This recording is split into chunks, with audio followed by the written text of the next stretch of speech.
درود پاک کے بے شمار فضائل ہیں اور درود پاک پڑھنے کے خاص اوقات بھی ہیں، جس میں خاص وقت شب جمعہ یعنی جمعرات کی رات اور جمعے کا دن ہے۔ ایک حدیث پاک ہے جس کا مضمون ہے کہ اللہ تعالیٰ کے کچھ فرشتے ہیں جن کے پاس چاندی کے کاغذ اور سونے کے قلم ہوتے ہیں، اور وہ جمعرات کی رات جو لوگ درود پڑھتے ہیں ان کا نام لکھنے کے لیے زمین پر تشریف لاتے ہیں۔ یعنی اسپیشل ارینجمنٹ ہے، اسپیشل انتظام ہے ان کے لیے جو جمعرات کو درود پڑھتے ہیں۔ اور پھر جیسے ہی جمعے کا دن آتا ہے، سبحان اللہ، جمعے کا دن کتنا مبارک دن ہے کہ جمعہ کے دن کی ایک نیکی 70 نیکیوں کے برابر ہے۔ اور جمعے کے دن درود پاک پڑھنے کے فضائل کتنے، بہت ساری حدیثیں ہیں۔ ایک حدیث پاک بڑی مشہور ہے جس کا مضمون ہے کہ میرے آقا صلی اللہ تعالی علیہ وآلہ وسلم فرماتے ہیں کہ جو کوئی شخص جمعہ کے دن 200 بار درود پاک پڑھے اس کے 200 برس کے گناہ معاف کر دیے جاتے ہیں۔ اچھا، باقی دنوں میں ہم درود پڑھتے ہیں نا تو ہمارا درود فرشتے آقا کی بارگاہ میں پہنچاتے ہیں، مگر ایک حدیث پاک ہے جس کا مضمون ہے کہ باقی دنوں کا درود تو مجھ تک فرشتے پہنچاتے ہیں، جمعے کے دن جو درود پڑھا جاتا ہے بنفس نفیس میں خود سماعت کرتا ہوں۔ ڈائریکٹ ڈائلنگ ہے، جمعے والے دن ڈائریکٹ رابطہ آپ کا ہو جاتا ہے۔ تو سبحان اللہ، یہ بڑی مبارک گھڑیاں ہیں اور یہ اللہ پاک کی بڑی مہربانی ہے کہ ہر ہفتے میں یہ دن اور رات ملتی ہے۔ مبارک گھڑیاں، مبارک لمحے نارملی تھوڑے سے ہوتے ہیں، سال میں ایک بار آ گئی وہ رات، 2 بار آ گئی، مگر کرم نوازی دیکھو کہ ہر ہفتے جمعرات کی رات بھی ہمیں دی گئی، جمعے کا دن بھی دیا گیا، تاکہ زیادہ نیکیاں کر کے، زیادہ درود پڑھ کے، زیادہ عبادت کر کے ہم اللہ کو راضی کر لیں، اپنے گناہ کم کروائیں، اپنی نیکیاں بڑھائیں۔ اب مثال کے طور پہ جمعے کا دن جب آئے اور اگر بندے کا ذہن بنا ہوا ہو تو وہ جمعے کے دن کیا کرے کہ جمعے کا پلان بنائے کہ یار اس دن میں نے تلاوت کرنی ہے، یاسین شریف پڑھنی ہے، جمعے کی نماز پڑھنی ہے، درود پاک 200-300 بار پڑھنا ہے، جس کے ماں باپ کا انتقال ہو گیا میں نے قبرستان بھی جانا ہے، تو جمعے کے دن تلاش کر کر کے صدقہ خیرات کرنا ہے، تاکہ ایک نیکی ملٹی پلائی بائی 70 ہو جائے گی نا۔ کاروباری لوگ کیا کرتے ہیں، جب ان کو پتہ چل جائے کہ یار اسکیم ہے، مثال کے طور پہ ہم نیو کراچی میں رہتے ہیں اور اگر کوئی ہمیں بتائے کہ یار نازم آباد میں جاؤ تو جناب وہاں پر 1000 روپے کی چیز 500 میں مل جاتی ہے، تو ہم ساری خریداری کرنے وہاں چلے جائیں گے کہ فائدہ ہے۔ تو جب جمعے کے دن ایک نیکی 70 نیکی کے برابر ہو جاتی ہے تو پھر ہمارا تو ذہن بن جائے نا کہ یار جمعے کا دن عبادت میں گزارنا ہے، باوضو رہنا ہے، خوب برکتیں روٹنی ہے۔ اصل ہے بات مائنڈ سیٹ بننے کی کہ یار میں یہ نیکی پکڑ لوں، میں یہ حاصل کر لوں۔ دنیا میں جس طرح ہم نفع نہیں چھوڑتے، کاروبار میں کوئی موقع ملے، نوکری میں کوئی موقع ملے، کوئی خرید و فروخت میں سستی چیز مل جائے فوراً لے لیتے ہیں۔ لوگ سردیوں کے اندر گرمیوں کی چیزیں خرید لیتے ہیں، ارے بھائی ابھی تو سردیاں، ابھی کیوں خریدا یہ سامان، پنکھا خرید لیا بھائی، اے سی خرید لیا، یار سستا مل رہا تھا بعد میں کام آئے گا۔ گرمیوں میں جیکٹ خرید لیتے ہیں، یار گرمی میں کمبل، گرمی میں جیکٹ کیوں خریدا، یار سستا مل رہا ہے سردیوں میں کام آئے گا۔ اس میں دماغ چلتا ہے۔ نیکیوں میں دماغ اگر چلنا شروع ہو جائے نا کہ یار ایک بار تو زندگی میں ایسا جمعہ ادا کر لوں، آقا نے فرمایا نا، میرے نبی نے فرمایا صلی اللہ تعالی علیہ وسلم، ان کی زبان سے نکلا ہے۔ اچھا، یہی ذہن، یہی نیکی کمانے کا جذبہ صحابہ کرام میں تھا، سیکھو ان سے کہ ان کو بس موقع ملنے کی دیر ہوتی تھی، فوراً جا کے وہ نیکی پکڑ لیتے، نیکی پر عمل کرنا شروع کر دیتے۔ ان کو لالچ تھی نیکیوں کی، حرص تھی۔ ہمیں حرص ہے پیسوں کی، مال کی، مرتبے کی، شہرت کی۔ کاش یہ لالچ، یہ حرص، یہ جذبہ ہمیں نیکیوں میں مل جائے، یار بس کوئی ایک نیکی اور کر لوں، ایک نیکی اور کر لوں، یا تھوڑا سا اور درود پڑھ لوں، تھوڑی سی اور تلاوت کر لوں، تھوڑا اور میں نیکی کا کام کر لوں، میں ایک اور اجتماع میں شرکت کر لوں، ایک مدنی قافلہ اور کر لوں۔ اللہ کرے کہ ذہن بن جائے۔ تھوڑے پیسے جیب میں ہیں، نارملی ہمارا کیا ہوتا ہے، یار آج ذرا پیسے ہیں، کیا کرنا ہے، چلو دوستوں کے ساتھ کھانا کھانے چلتے ہیں، چلو یار ذرا نئے کپڑے خرید لیتے ہیں، چلو وہ فلاں پرفیوم خرید۔ جب پیسے آتے ہیں ہمیں اپنی دنیا کی چیزوں کی پرچیزنگ یاد آتی ہے۔ صحابہ سے پوچھو جب پیسے جیب میں ہوتے ہیں تو اللہ کی راہ میں صدقہ کرنا یاد آتا ہے۔ یہی تو وقت تھا نا حضرت عمر فاروق کا، اپنے گھر کا آدھا مال لے کر آقا کی بارگاہ میں پہنچے نا، غزوہ تبوک تھا نا، اور حضرت ابوبکر صدیق نے پھر کیا کیا کہ گھر کا سارا ہی مال آقا کے قدموں پر نچھاور کر دیا۔ پوچھا گیا ابوبکر کیا لائے ہو، کہ حضور جو کچھ تھا سب لایا ہوں، گھر والوں کے لیے کیا چھوڑا ہے؟ صدیق اکبر کہتے حضور گھر والوں کے لیے اللہ اور اس کا رسول کافی ہے۔ تو پتہ یہ چلا یہ وہ لوگ تھے جن کو نیکیاں چاہیے تھی، ثواب چاہیے تھا، کمپٹیشن بھی تھا نا، مقابلہ بھی تھا، تو ثواب کا مقابلہ تھا۔ ہمارا مقابلہ کیا ہے، اس نے نئی موٹر سائیکل لے لی اب میں نے بھی لینی ہے، اس نے نیا موبائل لے لیا اب میں نے لینا ہے، پاکستان کا ٹور کر لیا اب میں نے بھی کرنا ہے۔ ہم ایک دوسرے کو دیکھ کر اسی میں پریشان ہیں کہ یہ آگے بڑھ گیا میں پیچھے رہ گیا۔ صحابہ میں بھی تھا کمپٹیشن، مال میں نہیں تھا، سواریوں میں نہیں تھا، گھروں اور برتنوں میں نہیں تھا، ان کا کمپٹیشن تھا نیکیوں کے اندر. یہ آگے بڑھ گیا, میں نے بھی بڑھنا ہے. ایک بار بڑا پیارا واقعہ یاد آ گیا, سبحان اللہ, ایمان تازہ ہوتا ہے جب یہ واقعہ یاد کرتے ہیں. غریب صحابہ تھے, جو صحابہ مکے سے آئے تھے نا, وہ کیا کہلاتے تھے؟ مہاجرین. اور مدینے والے کیا کہلاتے تھے؟ انصار صحابہ. تو مہاجرین صحابہ جو تھے, غریب صحابہ جو تھے, وہ ایک بار نبی پاک علیہ الصلوۃ والسلام کے پاس آئے. کتنی پیاری کمپلین ہے, مگر کتنی پیاری ہے. کہتے ہیں حضور مسئلہ یہ ہے, یہ جو ہمارے صحابہ ہیں, انصار صحابہ, ہم روزہ رکھتے ہیں, یہ بھی روزہ رکھتے ہیں, ہم نماز پڑھتے ہیں, یہ بھی نماز پڑھتے ہیں, ہم تلاوت کرتے ہیں, یہ بھی تلاوت کرتے ہیں, ٹھیک ہے. اب یہ صدقہ کرتے ہیں, ان کے پاس پیسے ہیں, ہمارے پاس پیسے ہی نہیں ہیں. یہ اللہ کی راہ میں خرچ کرتے ہیں, ہم غریب ہیں, ہم کر نہیں پاتے. حضور یہ عبادت بھی ہمارے جتنی کرتے ہیں, اور باقی نیکی کے کام پیسوں سے بھی کرتے ہیں, ہم تو غریب پیچھے رہ گئے نا, ہم ان کے برابر بھی نیکیوں میں کیسے پہنچیں گے؟ آئے ہائے, یہ نہیں کہا کہ حضور ان کے پاس پیسے ہیں تو ان کے پاس گھر اچھے ہیں, یہ نہیں کہا حضور پیسے اچھے ہیں تو ان کے پاس سواریاں اچھی ہیں, بڑی اچھی خوشبو لگاتے. نہیں, حضور یہ صدقہ خیرات کرتے ہیں, ہم غریب پیچھے رہ گئے. اللہ اکبر. میرے آقا کی تربیت دیکھیں صلی اللہ تعالی علیہ وسلم. نبی پاک نے یہ نہیں فرمایا چلو یہ پیسے لو تم بھی ان کے برابر ہو جاؤ, نہیں. آقا نے فرمایا اگر میں تمہیں ایسا وظیفہ بتا دوں کہ اگر تم وہ وظیفہ کر لو تو جو نیکیوں میں تمہارے آگے ہے تم اس کے برابر ہو جاؤ. صحابہ کہتے حضور تو زبردست, اچھا ہو گیا, ہمیں بتا دے ہمیں, کیونکہ پیسے لینے نہیں آئے تھے نا, پوائنٹ سمجھیے گا, وہ مال لینے نہیں گئے تھے, وہ نیکیوں میں مقابلہ چاہتے تھے. تو آقا نے فرمایا تمہیں وظیفہ بتا دیتا ہوں, وظیفے پہ عمل کرنا, تم برابر ہو جاؤ گے. حضور ضرور بتائیے. کہ پیارے آقا علیہ الصلوۃ والسلام نے فرمایا 33 بار سبحان اللہ, 33 بار الحمدللہ, 33 بار اللہ اکبر پڑھ لیا کرو, جو تم سے نیکیوں میں آگے ہے تم اس کے برابر ہو جاؤ گے. اب یہ صحابہ بہت خوش ہو گئے نا, کیونکہ ان کو ان کا مقصد مل گیا. یہ باہر گئے, پھر آئے. اب پتہ کیا کہتے ہیں؟ کہتے ہیں جو آپ نے وظیفہ بتایا نا, یہ امیر صحابہ نے بھی سن لیا ہے. حضور آپ کو وظیفہ بھی کر لیں گے, پہلے پیسے میں آگے تھے, اب وظیفہ بھی سن لیا ہے. آقا نے فرمایا ذالک فضل اللہ یؤتیہ من یشاء, یہ اللہ کا فضل ہے, اللہ جسے عطا فرمائے. میں نے جب یہ واقعہ پڑھا تھا, مجھے اتنا پیار آیا صحابہ پر کہ کیا تھا یہ صحابہ کرام کے دل میں کہ ہم بھی نیکیوں میں آگے بڑھیں, ہم بھی جناب نیکیوں میں پیچھے نہ رہ جائیں. آج کتنا برا حال ہے ہمارا کہ ہمیں کوئی تہجد گزار نظر آئے, کبھی دل میں یہ خیال نہیں آتا کہ یار یہ تہجد پڑھتا ہے, میں کیوں نہیں پڑھتا. کوئی حافظ قرآن ملے, ہمیں کبھی یہ خیال کیوں نہیں آتا کہ اس کے دل میں پورا قرآن ہے, مجھے صحیح قرآن پڑھنا نہیں آتا. کوئی دین کا کام کرنے والا نظر آئے, ہمارے دل میں یہ خیال کیوں نہیں آتا کہ یار یہ کاروبار بھی کرتا ہے, جاب بھی کرتا ہے, مگر درس بھی دیتا ہے, بیان بھی کرتا ہے, بدری قافلے میں سفر کرتا ہے. میرے دل میں یہ خیال کیوں نہیں آتا کہ میں اتنی نیکیاں کب کروں گا, یہ تو بہت پہلے جنت میں چلا جائے گا. ہمیں خیال کب آتا ہے؟ جب ہمارے سامنے سے کوئی کرولا گاڑی نکل کر چلی جائے, جب ہمارے سامنے کوئی لینڈ کروزر گزرے, جب ہمارے سامنے کوئی قیمتی گھڑی والا گزرے, کب ہمارے سامنے کوئی اچھا موبائل لے کر گزرے, کسی کے نئے گھر کو دیکھیں, ہمارا دل چھوٹا سا ہو جاتا ہے کہ یار یہ آگے بڑھ گیا, میں پیچھے رہ گیا. ہم نے اپنا ٹارگٹ ہی غلط بنایا ہے. صحابہ نے ٹارگٹ رکھا تھا نیکیوں کو, ان کو اللہ کی رضا حاصل کرنی تھی, ہم دنیا کے پیچھے بھاگنے والے بن گئے. اے میرے پیارے اسلامی بھائیوں, جو بات چلی تھی جمعے کی نیکیوں سے, جو بات چلی تھی زیادہ ثواب کمانے کا حرص اور ذہن ہونا چاہیے, وہ کمال کی بات ہے کہ ذہن یہ بنا لو کہ میں نے اگر کمپٹیشن کرنا ہے, اگر مقابلہ کرنا ہے تو نیکیوں میں کرنا ہے. اپنے سے زیادہ نیک آدمی کو دیکھ کر مجھے نیک بننے کا جذبہ بیدار کرنا ہے. انشاءاللہ پھر دیکھیں دنیا کتنی آسان ہو جاتی ہے. اللہ سے میں دعا کرتا ہوں رب کریم ہمیں نیکیوں کی حرص عطا فرما, ہمیں نیکیوں کی لالچ عطا فرما, مال کی, دنیا کی اور شہرت کی لالچ ہمارے دلوں سے دور کر دے. اے اللہ محبت دے دے, نیک اعمال کی محبت دے دے, تیرے حبیب کا سچا عشق عطا کر دے اور نیکیوں میں ہمارا دل لگا دے. اگر زندگی میں یہ حاصل ہو گیا تو پھر زندگی بڑی کمال کی ہوگی. اللہ کریم ہم سب کو جمعرات کی رات اور جمعہ کا دن کثرت کے ساتھ عبادتیں کرنے کی اور بالخصوص زیادہ سے زیادہ درود پڑھنے کی توفیق عطا فرمائے. آئیے مل کر محبت کے ساتھ با آواز بلند درود پاک پڑھ لیجئے. صلو علی الحبیب علی محمد صلی اللہ علیہ وسلم.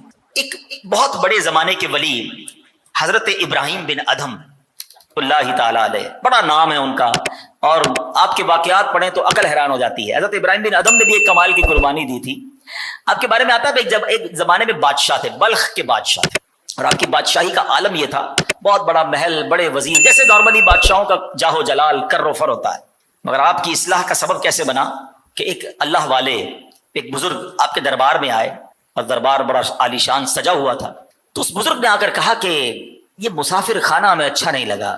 حضرت ابراہیم بن ادھم نے بڑا تعجب کیا کہ میرا اتنا بڑا محل, میں بادشاہ, یہ میرے وزراء, تمہیں یہ مسافر خانہ لگتا ہے؟ کہا اچھا یہ بتاؤ تم سے پہلے یہاں کون رہتا تھا؟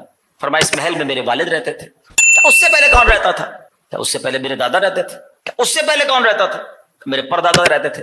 تو بزرگ نے کہا بتاؤ پھر مسافر خانہ کسے کہتے ہیں؟ ایک آتا ہے دوسرا چلا جاتا ہے، دوسرا آتا ہے تو پھر پہلا چلا جاتا ہے، مسافر خانہ اسی کو تو کہتے ہیں۔ آپ کو بڑی چوٹ لگی، یار بات تو بڑی پتے کی کہی ہے، یہ تو سب چیزیں چلی جائیں گی، میں بھی دنیا سے چلا جاؤں گا۔ رات سوئے تو چھت پر کسی کے محل کی چھت پر چلنے کی آواز آئی۔ دیکھیں اللہ پاک کیسے کسی کی اصلاح کا سامان کرتا ہے۔ تو آپ نے کہا چھت پہ کون گھوم رہا ہے؟ اوپر سے آواز آئی ہمارا اونٹ کھو گیا ہے، وہ تلاش کر رہے ہیں۔ تو آپ نے کہا پاگل آدمی، کیا چھت پر بھی اونٹ ملتے ہیں؟ تو اوپر جو شخص تھا اس نے آواز لگائی کیا نرم بستر پر بھی اللہ کی معرفت ملتی ہے؟ ہائے ہائے، دل پر پہلے ہی شام کو چوٹ لگی تھی، رات کو ایک اور چوٹ لگی۔ آپ نے بادشاہت کو ترک کیا، اللہ کی راہ میں مال خرچ کیا اور خود ویرانے میں چلے گئے، عبادت کرنے لگے۔ آفٹر سم ٹائم، کچھ عرصے کے بعد ایک اور شخص گزرا، ایک اور بادشاہ گزرا۔ دیکھا زمانے کے بادشاہ حضرت ابراہیم بن ادم ایک دریا کے کنارے بیٹھ کر اپنی گدڑی کو سی رہے ہیں۔ کہا اے ابراہیم، اتنے بڑے بادشاہ تھے، اتنے محل، اتنے نوکر چاکر، سب چھوڑ کر یہ کیا کر رہے ہو؟ یہ کیسی زندگی گزار رہے ہو؟ آپ کے ہاتھ میں ایک سوئی تھی، آپ نے وہ سوئی نڈل دریا کے اندر ڈال دی اور فرمایا اے مچھلیوں میری سوئی لا کر دو۔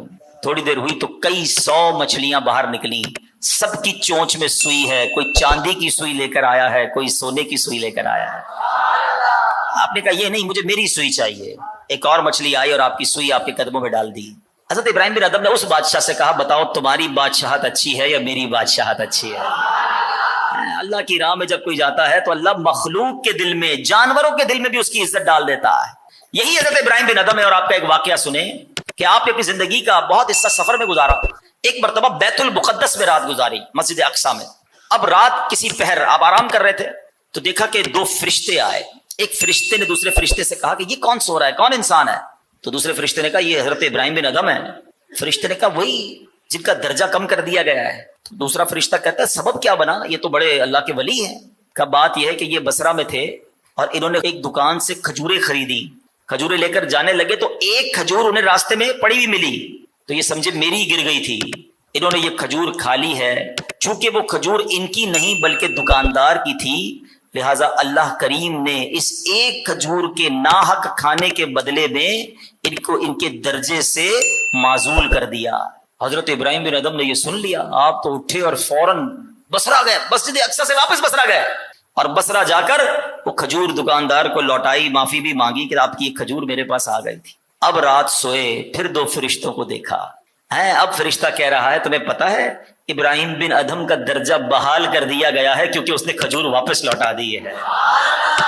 پھر وہ درجہ دے دیا گیا ہے کہ جو ایک کھجور اس نے ناحق لی تھی جا کر حقدار کو لوٹا دی، اللہ نے پھر وہ مرتبہ عطا فرما دیا۔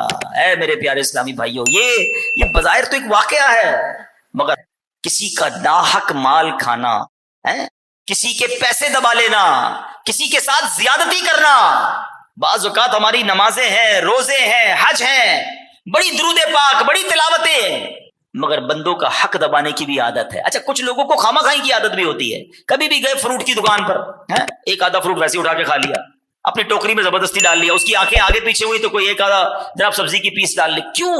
یہ ایک تمہارے 2 5 10 روپے کی جو ناحق تم چوری کر رہے ہو، کہ یہی تمہارے لیے پکڑ کا باعث نہ بن جائے۔ اچھا صرف اس میں نہیں ہوتا، اب مسجد کے اندر آئے، کسی کے بھی چپل پہن کے چلے گئے، اچھا یہ الگ فینومینا ہے، الگ دماغ پتہ نہیں کس نے بنا دیا، اگر تمہارے چپل کوئی پہن کے چلا گیا تم بھی کسی کے پہن کے چلے جاؤ، بالکل نہیں پہن سکتے۔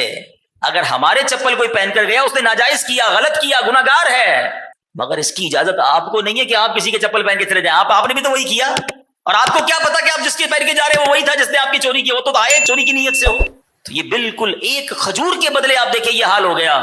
تو جس کی یہ عادت بن جائے، کچھ لوگوں کی پھر عادت بن جاتی، خواہ خواہ حساب کتاب میں ڈنڈی ماریں گے، سامنے والے کو حساب بلانے کی کوشش کریں گے، بعد میں ہنسیں گے دیکھو میں نے اس کو حساب بلا دیا۔ تو نہیں میرے پیارے اسلامی بھائیوں، کسی طریقے سے بھی ہمیں کسی کا حق نہیں دبانا ہے۔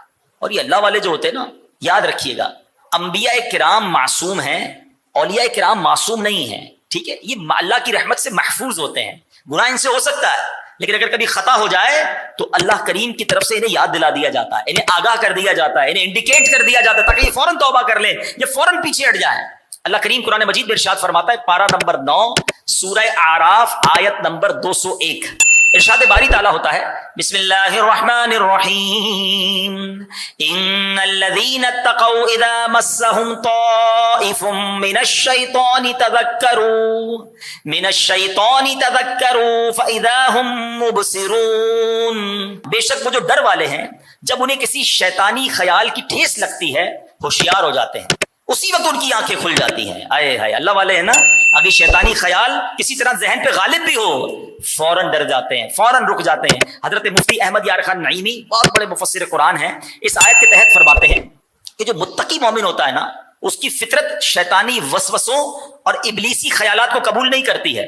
اور اگر کبھی مومن کو یہ چیزیں مثلا شیطانی وسوسے، ابلیسی خیالات، جانے انجانے کی کوئی خطا وغیرہ پیش آ جائیں تو اللہ کریم کی طرف سے انہیں وہ خطا یاد دلا دی جاتی ہے، یوں یہ اس گندگی سے خود کو پاک کر لیتے ہیں. مفتی صاحب مزید فرماتے ہیں کہ مومن متقی فرشتوں کے گروہ سے ہے کہ اس کی اور فرشتوں کی فطرت جو ہے یعنی ان کی نیچر ایک جیسی ہے. یہ حضرات بشر صورت ملک سیرت، آئے ہائے جملہ تو دیکھو، صورت انسانوں والی ہے اور سیرت فرشتوں والی ہے. اللہ ان جیسا ہمیں بنا دے. اچھا ایک تو وہ ہوتے ہیں جنہیں کوئی گڑبڑ ہونے لگے تو پتہ چل جاتا ہے، اور ہم میں سے کئی لوگ وہ ہیں جو گناہ پہ گناہ کیے جا رہے ہیں، شرم ہی نہیں آتی ہے، احساس بھی نہیں ہے. یار جس کی صبح ہی فجر کے بغیر ہوتی ہو تو اس کا اسٹارٹ ہی خراب ہو گیا نا. آپ کی صبح آپ نے حرام کام کر لیا، آپ نے سب سے بڑی نافرمانی کی کہ نماز قضا کر دی، اب باقی دن بھی گناہوں میں گزر سکتا ہے. صبح ہی سجدے سے ہونی چاہیے، اور اگر زندگی میں کوئی غلطی ہو تو اس کا احساس ہو کہ یار یہ میں نے کیوں کہا، یہ میں نے کیوں دیکھا، یہ میں نے اس کے پیسے کیوں رکھ لیے. لیکن نہیں ہوتا لوگوں کو احساس، اور ہم سمجھتے کوئی چیز نہیں. اب دیکھیں اب باتیں بڑی چھوٹی چھوٹی ہیں لیکن یہ کتنے بڑے بڑے گناہ ہیں کہ مثال کے طور پہ ہمارے پاس کوئی نوٹ آیا، ہم نے چیک کیا نکلی ہے، جس نے دیا اس نے غلط کیا، اس نے حرام کیا، اس نے ہمیں دھوکہ دیا، لیکن کیا ہمیں اجازت ہے کہ ہم بھی آگے چلا دیں؟ اب لوگ کہتے ہیں مجھے بھی آیا میں بھی چلا دیتا ہوں. اب یہ آپ نے غلط کیا، آپ نے کسی کا حق مارا، قیامت کے دن وہ آپ سے اس کا تقاضا کر سکتا ہے. اور ایسا نہ ہو یہ ایک غلطی ہی ہمارے سارے اعمال برباد کر دے. احساس نہیں ہے، بندہ کہتا ہے میرے ساتھ غلط ہوا میں بھی آگے لوگوں کے ساتھ غلط کروں گا. نہیں، آپ کے ساتھ غلط ہو گیا آپ صبر کریں، مگر اس کی کوئی آپ کو اجازت نہیں ہے کہ آپ اگلے کو بھی دھوکہ دیں، آپ اگلے کو تکلیف پہنچائیں، آپ اگلے کا مال ہڑپ کر جائیں. اس کی بالکل اجازت نہیں. اے میرے پیارے اسلامی بھائیوں، اسی طرح ایک اور واقعہ سمجھیے. حضرت وہب بن منبہ رحمۃ اللہ تعالی علیہ بہت مشہور تابعی بزرگ ہیں. بنی اسرائیل کا ایک شخص تھا، اس نے اپنے پچھلے تمام گناہوں سے توبہ کی، 70 سال تک لگاتار اس طرح عبادت کرتا رہا کہ دن کو روزہ رکھتا اور رات جاگ کر عبادت کرتا، نہ کوئی عمدہ غذا کھاتا، نہ سائے کے نیچے آرام کرتا. اتنے مجاہدات تھے. جب اس عبادت گزار کا انتقال ہوا تو کسی نے خواب میں دیکھ کر پوچھا ما فعل اللہ بکا، اللہ پاک نے آپ کے ساتھ کیا معاملہ کیا؟ جواب دیا اللہ پاک نے میرا حساب لیا، پھر سارے گناہ بخش دیے، مگر ایک لکڑی جس سے میں نے اس کے مالک کی اجازت کے بغیر دانتوں میں خلال کر لیا تھا وہ معاف کروانا رہ گیا تھا، اس کی وجہ سے اب تک جنت سے روک دیا گیا.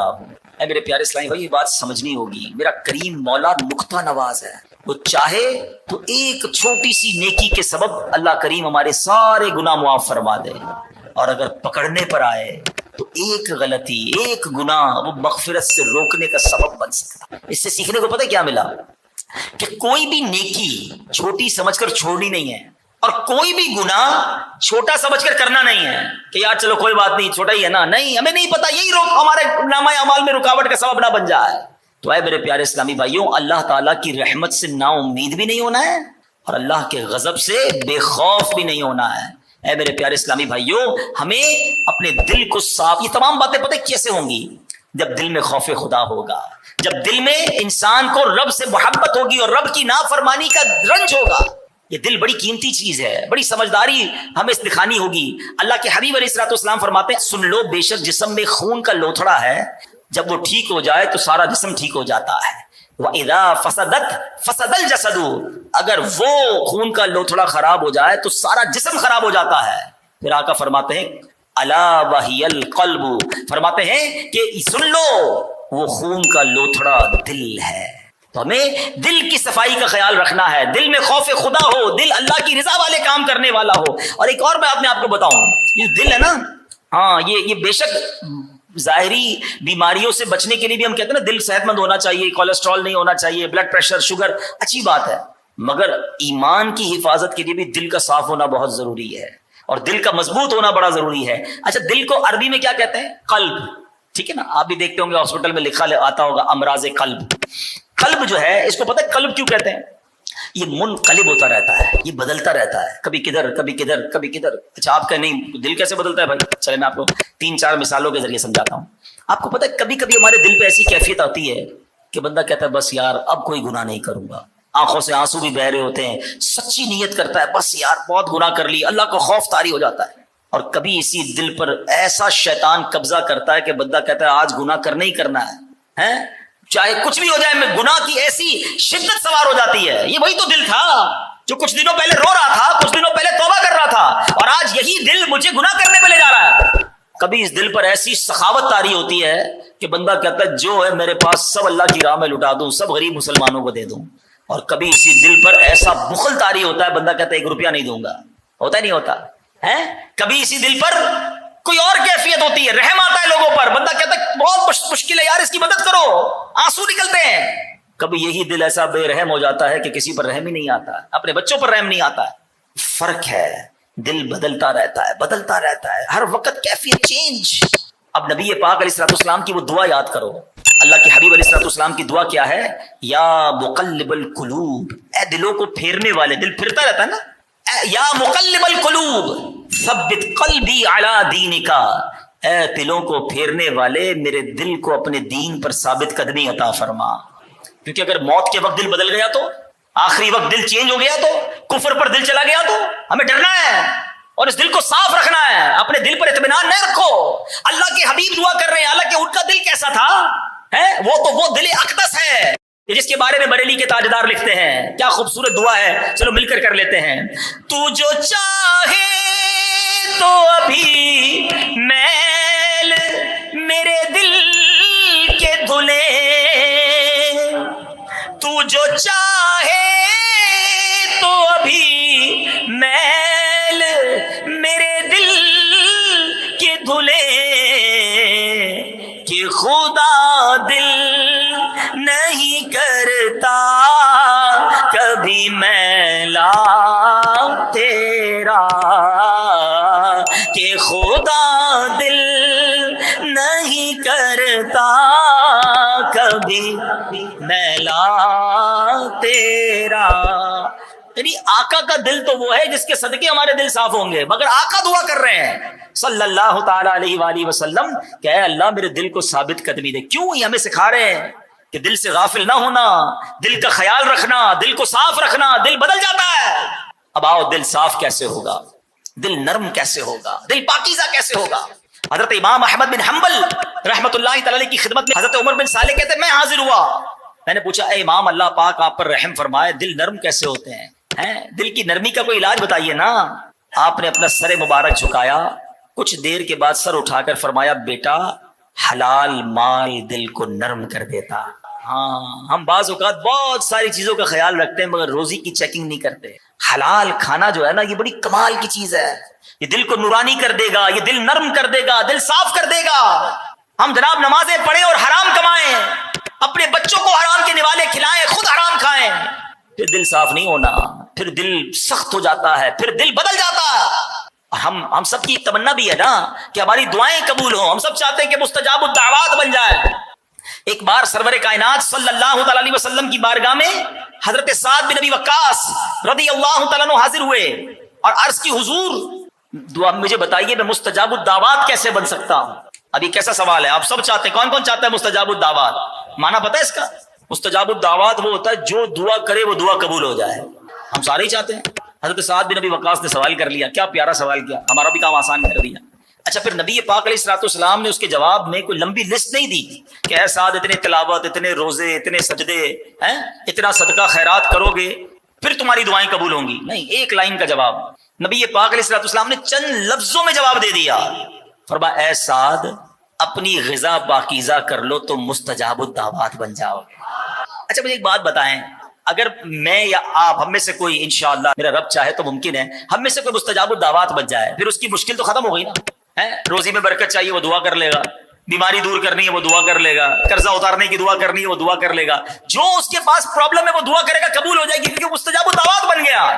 تو سب سے مین کام کیا کرنا چاہیے کہ اپنی روزی حلال کر لو, مستجاب الدعوات بن گئے تو سارے مشکلیں حل ہو جائیں گی نا. توجہ دیں, اپنی روزی پاک کرنے پر توجہ دیں, آپ کا دل نرم ہو جائے گا, آپ کی دعائیں قبول ہونے لگ جائیں گی. بہت سارے لوگ کہتے بھی یار دعا قبول نہیں ہوتی, مشکل دور نہیں ہوتی. ایک بار حضرت موسیٰ کلیم اللہ علی نبینا علیہ الصلوۃ والسلام نے ایک شخص کو دیکھا, وہ رو رہا ہے, یا اللہ میری دعا قبول کر لے, یا اللہ رو رہا ہے, گڑ گڑا رہا ہے. حضرت موسیٰ علیہ السلام نے اللہ کی بارگاہ میں عرض کی، آپ تو کلیم اللہ تھے نا، آپ نے کہا یا اللہ یہ بندہ اتنا رو رہا ہے، تجھے اتنا دل سے پکار رہا ہے، اس کی دعا قبول فرما لے۔ پتہ ارشاد کیا ہوا اللہ کی طرف سے، اے موسیٰ یہ بندہ اتنا روئے کہ روتے روتے مر جائے، اتنے ہاتھ اٹھائے کہ اس کے ہاتھ آسمان کو چھو جائیں، اے موسیٰ میں نے اس کی دعا قبول نہیں کرنی۔ حضرت موسیٰ نے کہا یا اللہ کیا وجہ ہے؟ ارشاد ہوا اے موسیٰ وجہ یہ ہے کہ جو یہ کھاتا ہے وہ حرام ہے، جو پہنتا ہے وہ حرام ہے۔ ہم غلط ٹریک پہ چلے گئے، ہمیں یہ پتہ ہی نہیں ہے کہ حرام روزی ہمیں کتنی پرابلمز میں ڈال رہی ہے۔ جھوٹ بول کر کاروبار کیا جا رہا ہے، جھوٹی قسمیں کھا کے کاروبار کیا جا رہا ہے، دھوکہ دے کر کاروبار کیا جا رہا ہے، مال خریدتے وقت ہم اور ہوتے ہیں، مال بیچتے وقت ہم اور ہوتے ہیں۔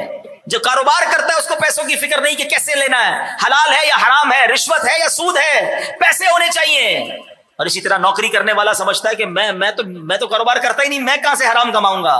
جو نوکری کرتا ہے اس کو پورا وقت دینا ہوگا، جھوٹی حاضریاں لگانے والا حرام نوکری کے پیسے کما رہا ہے۔ صاحب کو کہہ رہا ہے ٹریفک میں پھنس گیا تھا اور گیا دوستوں کے ساتھ گھومنے، 3 گھنٹے بعد آیا، یہ حرام کیا اس نے، اتنے گھنٹوں کی اجرت کیسے لے سکتا ہے؟ جس دن یہ خیال آپ کے دل میں بیٹھ گیا نا کہ مجھے 1 روپیہ بھی حرام کا نہیں چاہیے، پھر دیکھو تمہاری مشکلیں کیسے حل ہوتی ہیں، پرابلمز کیسے سالو ہوتی ہیں، تمہاری دعائیں کیسے قبول ہونا شروع ہو جاتی ہیں۔ مسئلہ یہ ہے کہ آج کسی چیز کی فکر ہی نہیں ہے کہ میرے ہاتھ میں جو پیسہ آ رہا ہے یہ حلال ہے یا حرام ہے۔ امیر اہل سنت بڑا چپتا ہوا جملہ کبھی کبھی فرماتے ہیں، ایسی چوٹ کرتے ہیں، فرماتے ہیں یار کتا بھی جب کھاتا ہے نا تو پہلے سونگتا ہے کہ کہاں سے آیا، کیسا کھانا ہے، مگر ہم کھاتے ہوئے، ہم کماتے ہوئے، ہم پیسے لیتے ہوئے کیوں نہیں سوچتے یار کہیں یہ حرام تو نہیں؟ اور آپ کو پتا ہے مسلمان کو دھوکہ دے کر پیسے کمانا یہ کتنا برا عمل ہے، اور نبی پاک اس کو کتنا ناپسند فرماتے ہیں۔ ایک بار اللہ کے حبیب علیہ الصلوۃ والسلام غلے کی ایک ٹھیلے پر دکان پر سمجھ لے گئے، اناج ٹھیک ہے نا، تو آقا علیہ الصلوۃ والسلام نے دیکھا کہ اناج یا غلہ بڑا زبردست تھا، تو نبی پاک نے اس میں اپنا مبارک ہاتھ ڈالا تو وہ نیچے سے گیلا تھا، تو نبی پاک نے فرمایا یہ کیا ہے؟ کہ حضور بارش ہوئی تھی تو اس لیے گیلا ہو گیا۔ نبی پاک علیہ الصلوۃ والسلام نے بڑا پیارا جواب دیا، فرمایا اس کو اوپر کیوں نہیں رکھا؟ گیلے کو اوپر رکھتے نا تاکہ گاہک کو پتہ چل جاتا کہ اندر سے گیلا ہے، یہ گیلے کو چھپا دیا، اوپر سوکھا رکھ دیا۔ اور پھر نبی پاک نے بڑا ہی یوں سمجھے جملہ عبرت ناک جملہ فرما دیا، حدیث کے الفاظ ہیں من غش فلیس منی، جو دھوکہ دے وہ ہم میں سے نہیں۔ اب جس کو نبی پاک یہ فرما دے وہ مجھ سے نہیں۔ اب قیامت کے دن جھوٹ بول کر کام کرنے والا، قسمیں کر کے مال بیچنے والا، دھوکہ دینے والا جب جائے اور نبی پاک فرمائے من غش فلیس منی، تم تو ہم میں سے ہو ہی نہیں، تم تو دھوکے دینے والے تھے، اس وقت کیا کرو گے؟ شفاعت کس سے لوگے؟ دامن کس کا تھامو گے؟ جنت میں کس کے ساتھ جاؤ گے؟ پلیز خدا کے واسطے یہ ذہن بنا لیں۔ اچھا پھر لوگ اس کا عجیب عجیب جواب دیتے ہیں، یار مولانا صاحب بات تو آپ ٹھیک کر رہے ہیں، میں جھوٹ نہیں بولوں گا تو میری پوری مارکیٹ تو جھوٹ بولتی ہے، ان کا مال بک جائے گا میرا نہیں بکے گا، میں دھوکہ نہیں دوں گا، میں جناب میڈ ان چائنا کو میڈ ان فلاں نہیں کروں گا تو میڈ ان فلاں کو میڈ ان فلاں نہیں کروں گا تو میری دکان کیسے چلے گی؟ میں جھوٹ نہیں بولوں گا تو میرا مال کیسے بکے گا؟ ہماری تو پوری مارکیٹ ایسا کرتی ہے۔ تو پھر تمہارا ایمان کدھر گیا؟ اللہ پر بھروسہ کدھر گیا ہے؟ تمہیں یہ کیوں خیال آ رہا ہے کہ تم جھوٹ بولو گے تو رب روزی دے گا، اور جب تم سچ بولو گے تو وہ روزی بند کر دے گا؟ وہ تمہیں غیب کے خزانوں سے دے گا، وہ تمہیں اور عطا کرے گا۔ آپ اپنی مارکیٹ کا سروے کر لو، جھوٹ بولنے والوں کا کتنا مال بکتا ہے اور سچ بولنے والے کا کتنا مال بکتا ہے۔ لوگ مہنگا بیچتے ہیں لیکن یہ لوگ ان کے پاس جا کر خریدتے کہ یار یہ مہنگا دیتا ہے لیکن 1 نمبر مال دیتا ہے، یہ جھوٹ نہیں بولتا، یہ ملاوٹ نہیں کرتا، یہ دھوکہ نہیں دیتا۔ ارے تم اللہ پر بھروسہ کرو نا۔ ہم یہ کیوں ہمت ہار جاتے ہیں کہ نہیں جناب 2 نمبری سے ہی پیسے کمائے جا سکتے ہیں؟ ایک بات آج یاد کر لیں میرے پیارے اسلامی بھائی، جو میرے اور آپ کے نصیب میں ہے نا وہ کوئی چھین نہیں سکتا، اور جو میرے اور آپ کے نصیب میں نہیں ہے وہ مجھے کوئی دے نہیں سکتا۔ میں کتنی کوشش کر لوں، اگر نصیب میں نہیں تو نہیں ملے گا، اور اگر میرے نصیب میں ہے تو میرے گھر آ کر بھی مجھے ملے گا۔ ہم بس دوڑ میں لگ گئے، پیچھے لگ گئے، یار اس کی دکان چمک گئی میری کیوں نہیں چمک رہی؟ ارے اللہ دے رہا ہے اسے، تم کیوں اس کی ریس کر رہے ہو؟ حلال کی کوشش کرو، اللہ تمہیں زیادہ عطا فرمائے گا۔ اس کو اس مثال سے سمجھیے کہ ایک ٹنکی ہے، اس میں 1 نل لگا ہوا ہے، آپ کو پانی مل رہا ہے، آپ چاہتے ہیں مجھے زیادہ چاہیے، آپ اس ٹنکی میں 2 نل لگا لیں گے، اس ٹنکی میں 3 نل لگا لیں گے، تو ہوگا کیا؟ آخر میں ٹنکی جلدی خالی ہو جائے گی۔ ہاں بعض اوقات پیسے تو جلدی آ جاتے ہیں پھر ختم بھی جلدی ہو جاتے ہیں، جتنا لکھا ہے نا وہ مل کر رہے گا، کدھر نہیں جا رہا، تمہاری ٹنکی بھری ہوئی ہے مگر ہمیں جلدی ہے۔ اور بعض اوقات اسی پیسے کو جو حلال نصیب میں لکھا ہوتا ہے ہم حرام طریقے سے کما رہے ہوتے ہیں، ہم جلدی کرتے ہیں، جو لکھا ہوتا ہے نا ملنا وہی ہے، اب ہماری مرضی ہم حلال سے کمائیں یا حرام سے کمائیں۔ امام غزالی نے ایک بڑی کمال کی بات فرمائی، فرمایا تجارت ایک کسوٹی ہے جس کے ذریعے آدمی کے دین اور ورع کو آزمایا جاتا ہے۔ ہاں یہ تجارت کرنا بڑی اچھی بات ہے، کاروبار کرنا بڑی اچھی بات ہے، جائز ہے، لیکن اس کے ذریعے انسان کو چیک کیا جاتا ہے، پیسہ سامنے آئے گا، اب آپ کا امتحان ہے کہ حرام ہے تو نہیں لینا ہے تاکہ میری آخرت برباد نہ ہو جائے۔ تو اے میرے پیارے اسلامی بھائیوں، آج ہم نے یہ بات سیکھی ہے کہ خرید و فروخت میں، لین دین میں احتیاط بہت ضروری ہے۔ بعض اوقات ایک کھجور، ایک تنکا، وہ ہمارے لیے قیامت کے دن وبال بن سکتا ہے۔ اور اگر سچ کاروبار کریں، سچا کام کریں، سبحان اللہ، حدیث پاک سنو، میرے آقا فرماتے ہیں التاجر الصدوق الامین مع النبیین والصدیقین والشہداء۔ آقا فرماتے سچا اور امانت دار تاجر روز قیامت انبیاء کرام، صدیقین اور شہداء کے ساتھ ہوگا۔ اے سچے تاجروں تمہیں مبارک ہو۔ میں نے کسی مفتی کی فضیلت نہیں سنائی، میں نے کسی جناب عالم دین کی، حافظ قرآن کی فضیلت نہیں سنائی، بزنس مین کی فضیلت سنائی ہے۔ بس سچائی ہونی چاہیے، امانت داری ہونی چاہیے، انشاءاللہ قیامت کے دن انبیاء، صدیقین اور شہداء کا ساتھ ہوگا۔ حضرت جابر رضی اللہ تعالیٰ عنہ سے روایت ہے، اللہ پاک کے آخری نبی رسول ہاشمی صلی اللہ تعالیٰ علیہ وسلم نے فرمایا رحم اللہ رجلا سمحا اذا باع واذا اشترى واذا اقتضى۔ اللہ کے حبیب فرماتے ہیں اللہ پاک اس شخص پر رحمتیں کرے جو نرم ہو جب بیچے اور خریدے اور جب تقاضا کرے۔ سبحان اللہ۔ اب بیچنے میں نرمی کیا ہے کہ گاہک کو کم یا خراب چیز بیچنے کی کوشش نہ کرے کہ جناب جو بھی ہے اس کو ٹکا دو، جتنا بھی اس کو بتاؤ اللہ کی قسم بڑی اچھی پروڈکٹ ہے، بے شک وہ گھر جا کے رو رہا ہو۔ نہیں، نرمی یہ ہے کہ جناب چیز میں خامی ہے اسے بتا دیں کہ اس میں یہ پرابلم ہے، اس کا رنگ کچا ہے، اس کی پروڈکٹ پتہ جناب اتنی اچھی نہیں ہے، پھر بھی آپ کو لینی ہے تو آپ لے لیں، تو یہ نرمی ہے۔ آقا فرماتے ہیں خریدنے میں نرمی یہ ہے کہ قیمت کھری ادا کرے، ٹائم پر پیمنٹ کرے۔ بعض اوقات کیا ہوتا ہے، عجب معاملہ ہے، اپنا مال بیچ رہا ہے، خوب تعریفیں، سبحان اللہ، ماشاء اللہ۔ آپ کو پتہ ہے اپنا مال بیچتے وقت ذکر اللہ کرنا بھی منع ہے۔ حالانکہ ذکر تو اللہ کا ذکر ہے نا، لیکن تھان کھولتے وقت سبحان اللہ، ماشاء اللہ، بہت زبردست مال ہے، سبحان اللہ، ابھی ذکر کا ٹائم نہیں ہے۔ اپنے مال کی بیجا تعریف نہ کرے اور دوسرے کا مال خریدے تو اس کی بیجا برائی نہ کرے۔ جب کسی کا مال خرید رہے ہوں گے، ارے تو گھٹیا ہے، 2 نمبر کا ہے، اس کا تو کسی کوئی چیز اچھی نہیں ہے، یار آپ کو خریدنا خاموشی سے خرید لو نا، اس کے مال کی برائی کیوں بیان کر رہے ہو؟ تو فرمایا جب خریدے تو اس کی برائی نہ کرے، کھری قیمت دے، ٹائم پر پیمنٹ کرے۔ اور پھر فرمایا تقاضے میں نرمی کیا ہے، فرمایا جب کسی کا قرض ہو تو نرمی سے مانگے، اگر کوئی مجبور ہے تو اسے تھوڑی اور مہلت دے دے، اس پر تنگی نہ کرے۔ جس میں یہ 3 صفتیں جمع ہو جائے وہ اللہ کا مقبول بندہ ہے۔ اے میرے پیارے اسلامی بھائیوں، ایک اور بڑی پیاری بات امام غزالی احیاء العلوم میں فرماتے ہیں، ہاں یہ تاجروں کے لیے واقعی بڑی کمال کی بات ہے۔ میں جب بیان تیار کر رہا تھا میں نے کہا واقعی کمال ہے جو تاجر امانت دار ہے، کہ فرمایا تجارت میں راہ حق پر چلنا مستقل مزاجی سے نفل عبادت کرنے سے زیادہ مشکل ہے۔ یعنی کوئی تہجد گزار ہے نا، کوئی اشراق چاش پڑھنے والا ہے، نفل نماز پابندی سے پڑھتا ہے، کتنا مزہ آتا ہے اس کے بارے میں سن کر، مگر فرمایا اس سے زیادہ مشکل یہ ہے کہ بندہ تجارت میں راہ حق پر چلے۔ اسی لیے ایک بزرگ فرماتے ہیں التاجر الصدوق افضل عند اللہ من المتعبد، فرمایا سچا تاجر اللہ پاک کے نزدیک عبادت گزار سے افضل ہے، کیونکہ روز اس کے پاس آئٹم آتی ہے نا، روز کوئی نہ کوئی سودا آتا ہے، روز کوئی نہ کوئی پیسے آ رہے ہوتے ہیں، کوئی ڈیل آتی ہے، اب اس کو چیک کرنا ہے کہ حلال ہے یا حرام ہے۔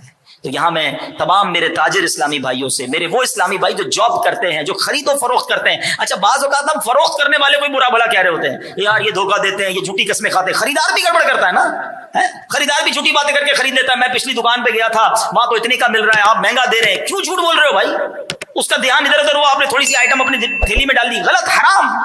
تو خرید اور فروخت دونوں کو بچنا ہے، دونوں کو حلال طریقے سے کام کرنا ہے۔ تو یہاں میں آخر میں، بیان کے آخر میں دیکھیں دعوت اسلامی کا کمال بتاتا ہوں۔ دعوت اسلامی والے صرف پرابلم نہیں بتاتے، دعوت اسلامی والے پرابلم بتاتے ہیں، بیماری بتاتے ہیں، پھر ساتھ علاج بھی بتاتے ہیں۔ تو آج آپ کو یہ بتایا نا کہ ہمیں خرید و فروخت میں، اپنا مال کمانے میں ہمیں حلال کا خیال رکھنا ہے، حرام کے قریب نہیں جانا۔ یہ پیسہ آ تو جاتا ہے پھر بیماریوں میں، ڈکیتیوں میں، مصیبتوں میں چلا جاتا ہے، چلا بھی جاتا ہے، اور آخرت کا ببال الگ باقی ہے۔ تو فقط حلال کما، پہلے تو نیت کر لو، آج میں بھی کر لوں، آپ بھی کر لیں، 1 روپیہ بھی حرام نہیں کمائیں گے انشاءاللہ، آج کے بعد حرام روزی کے قریب بھی نہیں جائیں گے۔ اچھا نیت تو ہو گئی، کیونکہ روزی حلال ہو گئی تو دعائیں قبول ہونا شروع ہو جائیں گی، انشاءاللہ دل صاف ہونا شروع ہو جائے گا، اللہ کے قریب ہونا شروع ہو جائیں گے۔ لیکن اب پرابلم پتہ ہے کیا ہے، یہ خرید و فروخت کاروبار کے مسائل جو ہے نا یہ آسان نہیں ہیں۔ بندہ کہتا ہے یار ابو بھی یہی کرتے تھے، میں بھی وہی کرتا ہوں، جائز ہی ہے، حلال ہے۔ نہیں، میں اور آپ مفتی نہیں ہیں،